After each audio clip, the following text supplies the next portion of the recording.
ஞான யஜ்ஞம் நம்முடைய சிகப்பி நடராஜன் அவருடைய இல்லத்திலே 2 மாதங்களுக்கு ஒரு முறை நாம ஒரு 4வது ஞாயிறு மாலை 4 to 6 தொடர்ந்து கரூர் ஞான யஜ்ஞம் நடந்து வருகின்றது. அதிலே கடந்த மாதமே பிப்ரவரி நடத்தியிருக்க வேண்டிய ஞான யஜ்ஞம் பிப்ரவரியில் கோவையில் ஒரு நகரத்தார் வீட்டு விசேஷத்துக்கு சென்றதுனால வர முடியவில்லை. அதனால அதற்கு காம்பன்சேட்டரியாக இந்த மார்ச்ல இந்த கிழமை நாங்கள் இதை நடத்துகிறோம். இன்றைக்கு நம்ம வந்து முண்டக உபனிஷத் குறித்து நம்ம பார்க்கறது. நிறைய உபனிஷத்து இருக்கிறது. 108 உபனிஷத்து சொல்றாங்க. 12 உபனிஷத்து இன்னைக்கு எல்லாரும் முக்கியமே பரவாயில்லை. 12 உபனிஷத்துடைய நூல்கள் வடிவிலையும் நமக்கு இன்னைக்கு கிடைக்குது.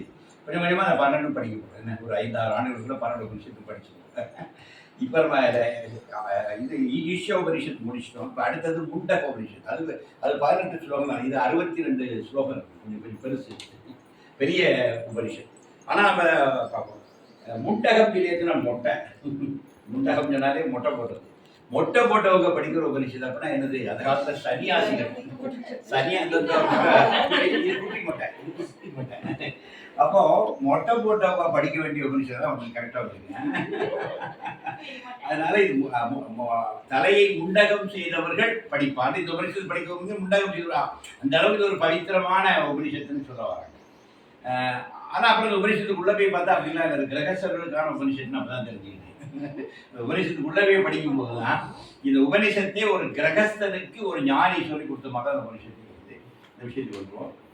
இந்த உபனிஷத்துல வந்து 3 முண்டகங்களாக பிடிக்கிறான். இப்போ திருக்குறள் வந்து அறத்துப்பால் அறம் பொருள் இன்பம் இருக்குல்ல, அது மாதிரி இந்த முண்டகத்தையும் 3ஆக பிரிக்கிறாங்க. 3 முண்டகங்கள். அந்த ஒரு முண்டகத்துக்குள்ளேயும் 2 அதிகாரம் மாதிரி 2 சாப்டர், மொத்தத்தை 6 சாப்டர் தான்.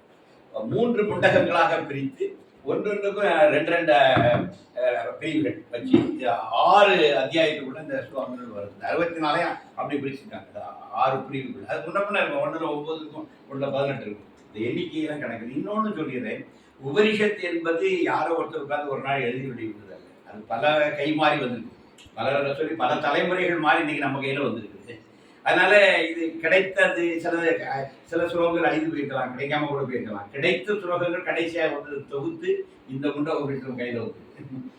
அதனால நமக்கு இன்றைக்கு கிடைக்கிற இந்த இலக்கியங்கள் வந்து அப்படியே அந்த பழைய வடிவத்திலே வந்திருக்குன்னு சொல்ல முடியாது. இதுல சில இடைச்சல்கள் வந்திருக்கலாம், சில விடுபடுதல் வந்திருக்கலாம், எல்லாம் இருக்கு.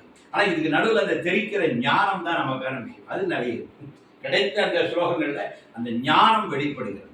அதுதான் நமக்கு விஷயம். அது நிறைய இருக்குது.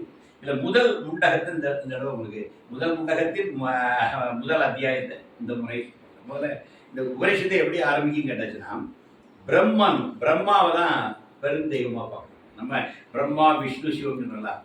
இந்த பிரம்மங்கிறது ஆதி பிரம்மன் அல்ல. நம்ம சிவா விஷ்ணு பிரம்மன் சொன்னா மும்மூர்த்திகள். அவங்க முத்தொழில் படைத்தல் காத்தல் அடித்தல் முத்தொழிலுக்குரிய ஆளுகள்.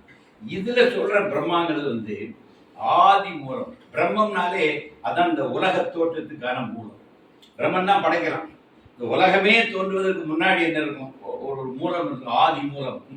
கஜேந்திர மோட்சத்துல ஆதி மூலமே தான் அந்த கூப்பிடுது. அந்த யானைக்கும் காலம் வந்து தவளை இது முதலை வந்து பிடிக்கும் போது அந்த கஜேந்திரங்கிற யானை என்ன சொல்லிட்டோம்? ஆதி மூலமே தான் கத்திச்சு. அப்பதான் விஷ்ணு சக்கராயத்தை போட்டு காப்பாத்துறாரு. அப்ப அது சொன்ன வார்த்தை ஆதி மூலமே. அந்த ஆதி மூலத்தை தான் இது சொல்ல. இங்க பிரம்மம்னு சொல்றது என்ன கேட்டது? நம்ம நினைச்சிருக்கிற பிரம்மா இல்லை. பிரம்மம் என்பது ஒரு பெருநிலை, ஆதி நிலை, அசைவற்ற நிலை. அதுல இருந்து அந்த எல்லாமே தோன்றி. அதுதான் அதை பிரம்மதேவன் இருப்பாங்க. அதுக்கு ஒரு தெய்வ பேர். அந்த பிரம்மதேவன் தான் அவன் தான் இந்த உலக தோற்றத்துக்கு காரணமானவன். அவனே இந்த உலகத்தை காக்கிறான். அவனே இந்த உலகை மறுபடைப்பு செய்கிறான். அந்த இடத்துல முத்தொழிலையுமே அவர் கொடுத்தார். இங்கே சிவா விஷ்ணு யாரும் அந்த இதில் வரல. இங்கே பிரம்மம் மட்டும்தான் இருக்கு. அந்த பிரம்மதேவன் என்ன பண்ணா, இந்த வித்தையை அது பேர் பிரம்ம வித்தை. இந்த ஞானத்துக்கு அவர் கொடுக்குற பேரு பிரம்ம வித்தை. அந்த பிரம்ம வித்தையை தன்னுடைய ஜேஷ்ட புதல்வன், தன்னுடைய மூத்த புதல்வனான அதர்வன் என்கிற ஆளுக்கு அவர் உபதேசிக்கிறார். அப்புறம் அதர்வன் அதை எடுத்துக்கொண்டுட்டு போய் அடுத்தால இருக்கிற ஒரு தலைமுறைக்கு இதை உபதேசிக்கிறார். தலைமுறையாக கடந்து வருது. பிரம்மதேவனிடமிருந்து அவனுடைய மூத்த புத்திரனான அதர்வனுக்கும் அதர்வனிடம் இருந்து வந்து கடைசியா எங்க வருது? ஆங்கரச முனிவருக்கு வருது. ஆங்கரச முனிவருக்கு வந்து ஒருத்தர் வராரு. ஒரு கிரகஸ்தம் போறார். அவர் தான் சவுனகன். சவுனகன் மகாஷாலான்னு சவுனகன் என்கின்ற மிகப்பெரிய ஒரு குடும்பஸ்தான், நிறைய நிறைய குழந்தைகள்லாம் பத்திருப்பான இருக்கும். அந்த அவன் வந்து இவருக்கு ஆங்கிரச முனிவரை சரணடைந்து எதை அறிவதனால் எல்லாம் அறிந்ததாகுமோ அந்த ஆத்ம வித்தையை, அந்த பிரம்ம வித்தையை எனக்கு நீங்கள் உபதேசிப்பீர்களாக சொல்லி பணிவாக போய் கேட்கலாம். அப்போ அதை என்ன சொல்றாங்கன்னா, ஒரு சீடன் எவ்வளவு ஒரு பணிவோடு போய் ஒரு குருவிட்ட முறைப்படி எப்படி கேட்கணுமோ அந்த முறைப்படி சனகன் இந்த சௌனகன் போய் கேட்க உள்ளம் குளிர்ந்தது ஆங்கிரச முனிவர் அவனுக்கு உபதேசிக்கிறார். அதுதான் இந்த உபனிஷத். அதுக்கு முன்னாடி இந்த உபனிஷத் வந்திருக்குது. அது வரி வடிவம் பெற்று மனித செவிகளுக்கு எட்டி பார்க்கிறது சௌனகன் தான். சௌனகனுக்கு ஆங்கிரசர் சொன்ன ஸ்லோகங்கள் தான் சொல்லுவோம். அதுக்கு முன்னாடி டிரான்ஸ்ஃபர் ஆயிருக்கு. அது என்ன கேட்டதுன்னா, ரெண்டு விஷயங்கள் இருக்கு. எனக்கு ரெண்டு அனுபவம் இருக்கு சார். இது வந்து இப்போ நம்ம இப்போ அறிவு தளத்தில் இயங்கிட்டு இன்டலெக்ட்னு சொல்லுவாங்க. நம்ம தான் இப்போ அறிவு தளத்தில் இயங்கிட்டு இந்த வகுப்புமே அறிவு தளத்தை தான் உங்களுக்கு சொல்லித்தாரு. உங்கள் அறிவை தான் இந்த விஷயம் தாக்கும். நீங்கள் இதை அறிந்து புரிந்து நீங்கள் உங்கள் மனசில் இதில் பாதி தெரியலாம், பாதி புரியாமல் புரிஞ்சு நீங்கள் மனசில் எடுத்து இதுதான் பரிசு ஒரு கருத்தமைப்பு நீங்கள் வருவீங்க. ஆனால் எனக்கு ஆன்மீகத்தில் இன்னொரு ஏரியா இருக்குது. இந்த வார்த்தைகளே இல்லாமல் ஞானி வந்து உங்களுக்கு டிரான்ஸ்ஃபர் பண்ணிடும். வார்த்தையே வேண்டாம், இது தெளிவு. ஞானம் என்பது தெளிவு. அந்த தெளிவை ஒரு ஞானியால் தர முடியும். அது உபனிஷத்து கிளாஸ் ஒன்றும் வேண்டாம். தெளிவு குருவின் திருமேனி காண்பது அப்படியே படிச்சிருக்கோம். தெளிவு குருவின் திருநாமம் செப்பல், தெளிவு குருவின் திருவார்த்தை கேட்டல், தெளிவு குரு குரு சிந்தித்தல் தான். இங்கே எங்க கிளாஸ் வருதா? தெளிவு குருவின் திருமேனி காண்டல். ஒரு குருவினுடைய திருமேனியை பார்த்துட்டு உட்கார்ந்தாலே உனக்கு தெளிவு கிடைச்சு. தெளிவு குருவின் திருநாமம் செப்பல், அந்த குருவுடைய பேரை நீ சொல்லிக்கிட்டு இருந்தாலே உனக்கு தெளிவு வந்தது. தெளிவு குருவின் திருவார்த்தை கேட்கறது. ஒரு வார்த்தை தான், பெரிய விளக்கம் கிளாஸ் தான். ஒரு வார்த்தை சொன்னாலே இப்போ உனக்கு தெளிவு கிடைக்கிறது. ஒற்றை வார்த்தையிலேயே தெளிவு கிடைக்குது. அப்புறம் தெளிவு குருன்னு சொல்லிருக்கு. அந்த குருவையே நீ தியானித்திருந்தால் உனக்கு அது கிடைக்கும். இதுவும் இருக்கு. Communication, communion. ஆங்கிலத்தில் ரெண்டு பதம். கம்யூனிகேஷன் உங்களுக்கு நான் இந்த மாதிரி வார்த்தைகளால சொல்றேன்.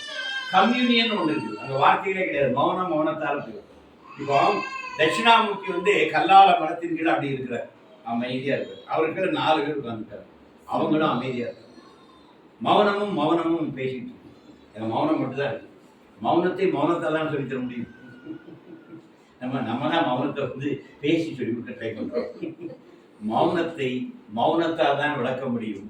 அதை மௌனமாகத்தான் நீ வாங்கிக் கொள்ளவும் முடியும். புரியுதா? ஞானம் எவ்வளவு கஷ்டம் புரியுதா? அது வார்த்தைகளால் எச்சிற்படுத்த முடியாதது. அதாவது உபனிஷத் சொல்லுது சார், உண்மை என்பது எச்சிற்படுத்த முடியாதது. அது சொல்ல முடியாது. நீ வாயில சொன்னா எச்சில் ஆயிடலாம். அந்த ஞானம் எச்சிற்படுத்த முடியாது. அர்த்தம் என்ன? நீ வார்த்தையால சொல்ல முடியாது. இப்ப நான் அந்த வார்த்தைகளால் உங்களை அந்த இடத்துக்கு கொண்டுட்டு போறேன். ஆனா ஞானம் இந்த வார்த்தைகள் இல்லை. இந்த உபநிடதம் உங்களை ஞானத்துக்கு கிட்ட கொண்டு போய் சேர்க்கும். ஞானம் உங்களுக்குள்ள ஒரு சூரியன் வர்றதுக்கு முன்னாடி ஒரு வெளிச்சம் வந்தது இல்லை. சூரியன் வந்து 6:14 தான். இன்னைக்கு சூரிய உதயம் 6:14. ஆனால் இன்னைக்கு 6 மணிக்கே பார்த்தாலே வெளிச்சம் வந்துடும். சூரியன் கண்ணுக்கு தெரியுதுக்கு 6:16 ஆகும். சூரியன் வர முடியே வெளிச்சம் வந்துடும். அதான் ஞானம். ஞானம் வர முடியே உங்களுக்கு அது தெளிவு வந்துடும். தெளிவு வந்ததுக்கு அப்புறம் ஞானம் அப்படி வரும்போது ஆஹா அப்படி தெரிஞ்சுக்கணும். வெளிச்சம் வந்த உடனே சூரியன் வரப்போகுதுன்னு தெரிஞ்சதில்லை. நீ சூரியனை பார்த்தா தான் சூரியன் இருக்குங்களா? வெளிச்சம் வந்த உடனே இந்த இப்போ வந்துடும் சூரியன் அப்படின்னு. அது மாதிரி தான் உங்களுக்கு லைஃப்பில் ஒரு தெளிவு பிறந்துட்டாலே ஞானம் வருதுங்கிற விஷயம். நிறைய பேர் கேட்டாங்க, சார் எப்போ சார் ஆத்ம சாட்சாத்காரம் கிடைக்கும்? இப்படி கேட்குற கேள்வி என்னைக்கு நிற்கிதோ அன்னைக்கு தான் கிடைக்கும். சொல்லண்ணா, உனக்கே இது புரியுண்டா? எனக்கு எப்போ சார் ஞானம் கிடைக்குன்னா இப்படி கேட்டுட்டு தான் ஒரு நாள் கிடைக்காது.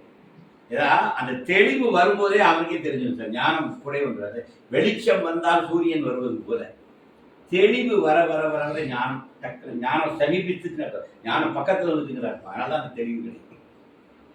அந்த தெளிவு கிடைக்கும்னா ஞானம் கிடைக்கும்னு நினைச்சோம். கேள்வி கேட்டுட்டு இருக்காங்கன்னா அது புத்தருக்கும் ஆனந்தனுக்கும் ஒரு பெரிய விஷயம். ஆனந்தன் என்பவர் புத்தருடைய தம்பி பையனும் அண்ணன் சகோதரனுடைய பையன் சொல்லுவாங்க. அவன் பல சீடர்களை புத்தருக்கு முக்கியமான சீடர். புத்தர் உடைய புத்தர் எங்கே போனாலும் போவான். புத்தருக்கு எல்லா சேவைகளும் செஞ்சுட்டு இருப்பான். அவனுக்கு ஒரு இடத்துக்கு கோவம் வந்துச்சு. அவனுக்கு அப்புறம் வந்த பலர் புத்தர்கிட்ட ஞானம் பெற்று போயிட்டாங்க. இவனுக்கு மட்டும் ஞானம் வரலை. ஒரு நாள் புத்தர்கிட்ட கேட்டான், நான் உங்களுடைய சகோதரனுடைய பையன் எனக்கு அப்புறம் வந்து எல்லாரும் ஞானம் பெற்று போயிட்டாங்க. ஆனால் நீங்கள் சகோதரனுடைய மைப்பு என் பையனான எனக்கு நீங்கள் எதுவுமே தரமாட்டேங்கிறீங்களே. எனக்கு இதுதான் ஆனந்தா அவருடைய பிரச்சனையே. என்னுடைய சகோதரனுடைய பையங்கிற பந்தம் வாண்ட இருக்கிறதுனால அவனுக்கு ஞானமே பிறக்க மாட்டேங்குது. அவங்க என்ன ஞானத்துக்கு அவன் தான் ஞானத்தை வாங்கி போயிடு. நீ நினைக்க நான் புத்தருக்கு யார் தெரியுமா, நான் வந்து என் சித்தப்பா பையனாகும், நான் பெரியப்பா பையனாகுன்னு சொல்லிட்டு இருக்கும்போது அந்த பந்தப்பட்டுக்க உனக்கு ஞானம் கிடைக்காதுன்னு புத்தர் சொல்றாரு. இது ரொம்ப ரொம்ப முக்கியமாகும் ஞானத்துல. இது ரொம்ப ரொம்ப முக்கியம். அப்போ வந்து இந்த இடத்துல வந்து அப்ப ஞானம் எப்படி வருதுன்னா ஆரம்ப ஒரு வெளிச்சமாகத்தான் தரப்படும். மனிதர்களுக்கு புரியறதுக்காக ஆங்கிரச முனிவர் இதை வார்த்தைகளாக தராது, சுலோகங்களாக தராது. இதை நீங்க புரிஞ்சுக்கணும். அதனால உபனிஷத்து என்பது இந்த சுலோகங்கள்லாம் ஒருத்த பாராம படிச்சு அப்படி சொல்லிட்டானா அவன் ஞானிகள் அர்த்தம் இல்லை. இந்த சுலோகங்கள் உங்களை ஞானத்தின் அருகில் இட்டுச்சு. ஞானம் குரு வரலால் உங்களுக்கு சித்திக்கும். அது தர முடியாது. அது குருவர்களால் அது விளையும். ஞானம் விளையும். வெளிச்சம் உங்களுக்குள் வரும். ஞானம் விளையும். ஆனா இதெல்லாம் வேணும். இந்த உபநிடதங்கள்லாம் தெரிஞ்சுக்கிட்டாதான் அந்த ஞானத்துறைக்கு நம்ம நெருங்க முடியும். புரியா உங்களுக்கு? நம்ம செடி கொடியெல்லாம் தண்ணியெல்லாம் ஊற்றி உரமெல்லாம் போட்டு வளர்த்தா தான் வளருது. டக்குனு வளர்ந்துடாது. அதுக்கு வேண்டிய சில பரிபக்குவங்கள் செய்யும்போது அதில் ஒரு பயிர் வளர்றது மாதிரி நமக்குள்ள சில பரிபக்குவங்களை ஏற்படுத்துவதற்கு இந்த ஞான கல்வியும் நமக்கு வேண்டியிருக்குது. இன்னும் இது உபனிஷத்துக்குள்ள போவோம். இது வந்து 9 ஸ்லோகம் தான் முதல்ல. இந்த 9 ஸ்லோகங்கள்ல என்னங்கிறத உபனிஷத்து உங்களுக்கு ஒரு முக்கியமான ஸ்லோகங்கள், முக்கியமான வரிகளை உங்களுக்கு யூஸ் பண்ணேன். இது புத்தகம் எல்லா இடத்துலையுமே கிடைக்குது. ஆன்லைன்லையும் தட்டினா கூட தமிழ் ஆங்கிலம் ரெண்டுலையுமே இருக்குது. ஓம் பிரம்மதேவானாம் பிரதம சம்பாபுவ விஸ்வசிய கர்த்தா புவனசிய கோப்தாச பிரம்ம வித்யா சர்வ வித்யா பிரதிஷ்டம். பிரம்ம வித்யா சர்வ வித்யா பிரதிஷ்டம்.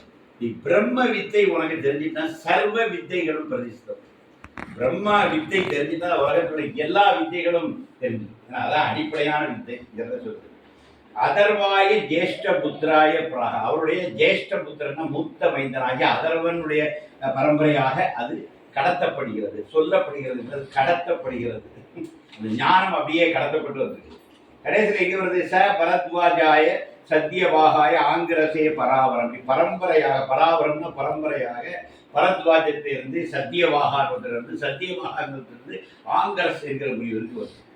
அப்பதான் சௌனகோ ஹவை மகாஷாலா ஆங்கிரசம். சௌனகர் என்கின்ற மிகப்பெரிய கிரகஸ்தன் அந்த ஆங்கிரச முனிவரை அணுகி என்ன கேட்கிறான்? சர்வம் இதம் விஞ்ஞானம் பவதீதி. சர்வம் இதம் விஞ்ஞானம், எதை அறிந்தால் எல்லாவற்றையும் அறிந்ததாகுமோ அதை எனக்கு உபதேசிப்பதாக அப்படின்னு கேட்டான். அதான் சர்வம் இதம். உலகத்துல எல்லாத்தையும் எதை தெரிஞ்சா எனக்கு தெரிஞ்சிருமோ அந்த ஞானத்தை எனக்கு தெரிவிக்கிறாங்க. ஒரு ஞானம் அல்ல, எதை தெரிந்தாலும் இந்த உலகத்தில் உள்ள அனைத்தையும் தெரிந்ததாகுமோ அந்த அடிப்படை ஞானத்தை, அதான் அந்த பிரம்ம வித்தை. அந்த அடிப்படை வித்தையை எனக்கு நீங்கள் பவதி விஞ்ஞானம் பவதீதி. பவதிங்கிறது பவதி பிச்சாந்திங்கிறோம். ஒரு சீடன் ஒரு குருகடம் ஞான பிச்சை கேட்பதுதான் அந்த இடம். பவதீதி அப்படிதான் சொல்றோம். எதை அறிந்தால் அனைத்தும் விதமாக அறியப்படுமோ அதை எமக்கு உணர்த்துவீராக. தமிழுக்குன்னா உரைப்பீராக இல்லை, உணர்த்துவீராக. ஞானத்தை உரைக்க முடியாது. ஞானத்தை ஒரு ஞானம் அடைந்தவன், ஒரு ஞானம் அடையாதவன் ஞானத்தை உணர்த்தான். அந்த பரிபக்குவம் வரும்போது அவன் உணர்த்துவான். வார்த்தை சொல்ல சத்குருவும் வாய்க்கு மூர்த்தி தலைமுறையாய் தொழுதோருக்கு வார்த்தை சொல்ல